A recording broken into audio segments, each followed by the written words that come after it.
जनाब वाला ये आवाम दोस्त बजट है। झूठ बोलते हुए इनको शर्म भी नहीं आती। ऐसे हालात पैदा मत करो कि अवाम के हाथ तुम्हारे गिरेबानों तक पहुंच जाए। याद रखो ये जुल्म ज्यादा देर बर्दाश्त नहीं हो सकता। बाज आ जाओ। ये हुकूमतें अवाम को खुद बगावत पर मजबूर करती हैं। बगैर जरूरत के अरबों रुपए की गंदम बाहर से खरीदी गई।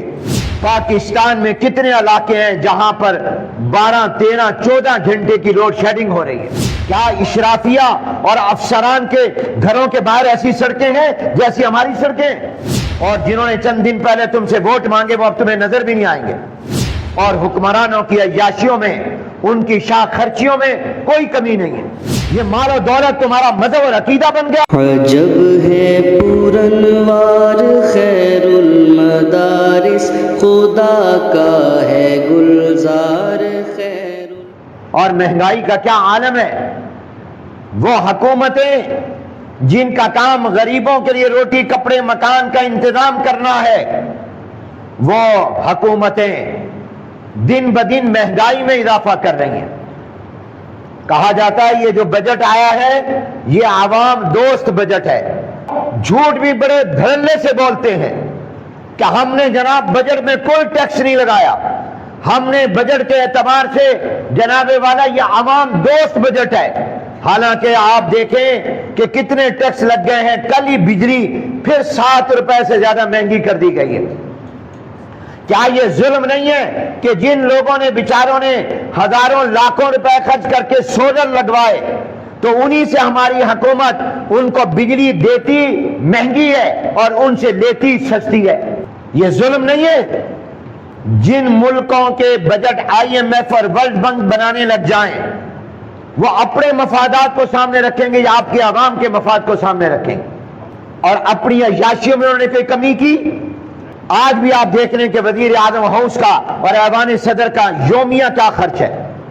आज भी हुकूमती अफसरान कितनी गाड़ियां इस्तेमाल करते हैं। उनके घरों में कितने कितने नौकर हैं और खुद क्या तनख्वाहें लेते हैं। किन एयर कंडीशन मोहल्लात में रहते हैं। पाकिस्तान में कितने इलाके हैं जहां पर 12, 13, 14 घंटे की लोड शेडिंग हो रही है। और लोड शेडिंग के बावजूद बिजली के बिल क्या आ रहे हैं। हमने सोलर लगाया है और हमारे यहां जो बिजली लग रही है ये नमाजियों पर लग रही है, तलबा पर लग रही है। मैं अपना जाती बिजली का बिल खुद देता हूं, हमारे असातिज़ा खुद देते हैं। मदरसे की वो बिजली जो तलबा पर खर्च होती है, मस्जिद की वो बिजली जो नमाजियों पर खर्च होती है। जून के महीने में जो हमारे बिजली के बिल आए हैं 21 लाख रुपए के आए हैं। मस्जिद के बिजली के बिलों पर टेलीविजन का टैक्स, ऐसे ऐसे टैक्स हैं। जबकि हुकूमतें जिनके तुम नाम लेते हो वो फलाही और रिफाही इदारों को मुफ्त बिजली देते हैं।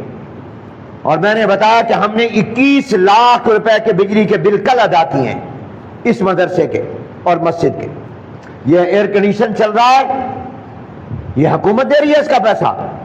हवा किसको मिल रही है? आवाम को, नमाजियों को। ये मदरसा दे रहा है। ये लाखों रुपए के बिल हम दे रहे हैं और आप गरीब लोग बेचारे, हमारे असातिज़ा की तनख्वाहें वो नहीं है बेचारों की उतनी जितने बिजली के बिल उनके आ रहे हैं। वो खाएं कहां से? आम आदमी गुजारा कैसे करे? और हुक्मरानों की अय्याशियों में, उनकी शाह खर्चियों में कोई कमी नहीं है। वो तो अगर एक शहर से दूसरे शहर में जाना है हेलीकॉप्टर पर जाते हैं, जिसके ऊपर लाखों रुपया, करोड़ों रुपया खर्च आता है। वो जरा एक दिन धूप में बैठकर गुजारा करे ना। यही हुक्मरान जब अपोजिशन में होते हैं तो फिर हुकूमत के टैक्स और बिजली के महंगा करने के खिलाफ वो अपना दफ्तर लगा लेते हैं आकर रोडों पर और चौकों में। और जब खुद हुक्मरान बनते हैं तो याद नहीं आता फिर बिजली और गैस महंगा कर रहे हैं। ऐसे हालात पैदा मत करो कि अवाम के हाथ तुम्हारे गिरेबानों तक पहुंच जाए, तुम्हें पनाह लेने की जगह ना मिले। अवाम की जरूरियात का इंतजाम करना हुकूमत की जिम्मेदारी है। आए दिन नए टैक्स, आए दिन नए टैक्स। 1 जुलाई से हर चीज महंगी हो गई है। पंखा महंगा, एयर कूलर महंगा, एयर कंडीशन महंगा, जरूरियात जिंदगी का सामान, खाने पीने की चीजें महंगी। ये हुकूमतें अवाम को खुद बगावत पर मजबूर करती हैं और दावा क्या करते हैं कि जनाब हमने तो कोई टैक्स ही नहीं लगाया, ہاں ہاں تم نے نہیں لگایا، تمہارے آقاؤں حکمرانوں نے لگایا، تم نے تو سر جھکا دیے، غلام بنے ہوئے ہو، قوم کو غلام بنا دیا آئی ایم ایف کا اور ورلڈ بینک کا، قرضے پر قرضے لے رہے ہو، ہماری پیدا ہونے والی اولادیں بھی مقروض ہیں، غریب آدمی بیچارہ کہاں جائے، کاروبار کیسے ہو، کئی کارخانے فیکٹریاں بند پڑی ہیں، اور رشوت اور کرپشن کا یہ حال ہے کہ آپ معمولی کام بھی بغیر رشوت کے نہیں کرا سکتے، اور کرپشن میں مبتلا نیچے چپڑاسی سے لے کر اوپر تک کا تمام طبقہ کرپشن میں مبتلا ہے۔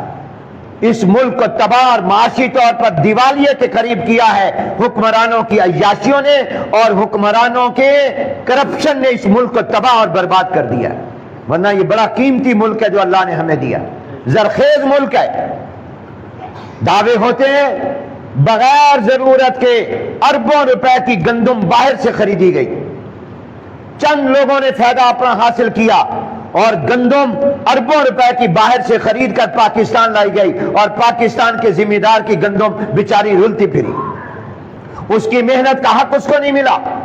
باز آ جاؤ، اپنی عادتیں بدلو، عوام کے مفادات اور ضروریات کا خیال رکھو، ورنہ وہ دن دور نہیں ہے کہ جب تمہارا انجام بھی عبرتناک ہوگا۔ یاد رکھو یہ ظلم زیادہ دیر برداشت نہیں ہو سکتا۔ آئے دن پیٹرول مہنگا، بجلی مہنگی، گیس مہنگا، کوئی قیمتوں پر کنٹرول نہیں ہے، جس کا دل چاہتا ہے منہ مانگا قیمت مانگتا ہے۔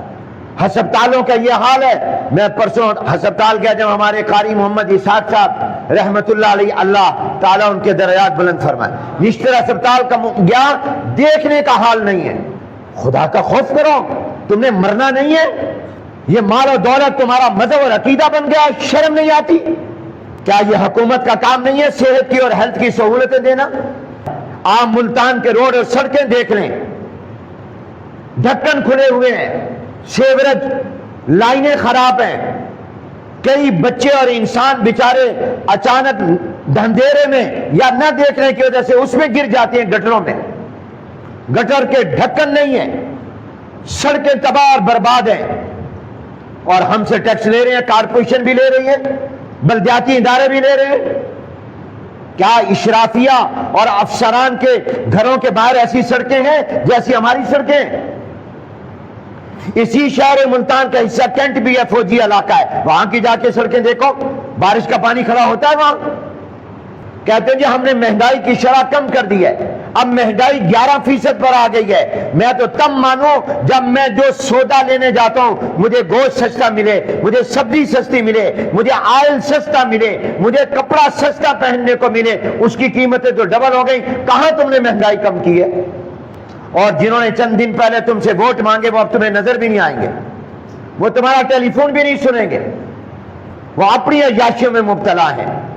اللہ تبارک و تعالی ہمارے ملک کو اچھے حکمران عطا فرمائے، اللہ تعالی ہمیں بھی اچھا مسلمان اور اچھا انسان بنائے، اللہ تعالی ہمیں غریبوں پر خرچ کرنے والا بنائے۔ وآخر دعوانا الحمدللہ رب العالمین۔